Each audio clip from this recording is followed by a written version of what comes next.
అభినయ కళ మాత్రమే కాదు, ఒక యాక్టింగ్ అనేదే కాదు, ప్రజాసేవని కూడా పుణికి పుచ్చుకొని హిందూపూర్ నియోజకవర్గం నుంచి ముచ్చటగా 3వసారి ఎంపికైనటువంటి మన ధీరుడు, మన యోధుడు ఎన్ని హ్యాట్రిక్ విజయాలు అందించారు, ఎన్ని చిత్రాల్లో మనకి తన యొక్క సామర్థ్యాన్ని చూపారో మనకు తెలియందే కాదు.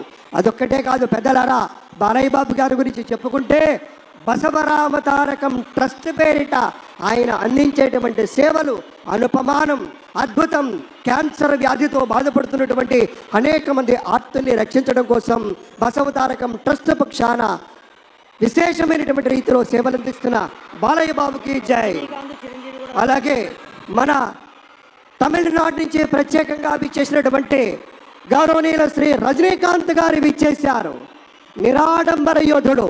అలాగే మన పెద్దలు మెగాస్టార్ శ్రీ చిరంజీవి గారు విచ్చేశారు.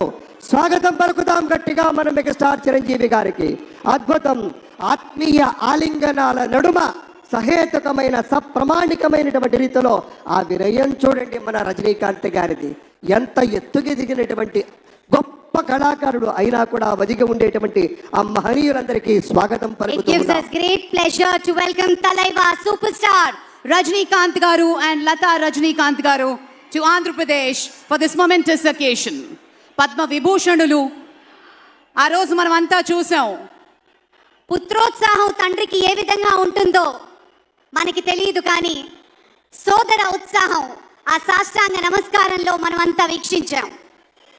ఆప్యాయత, అనురాగం, అనుకున్నది సాధించి పవన్ కళ్యాణ్ గారు సోదరుడు మెగాస్టార్ గారికి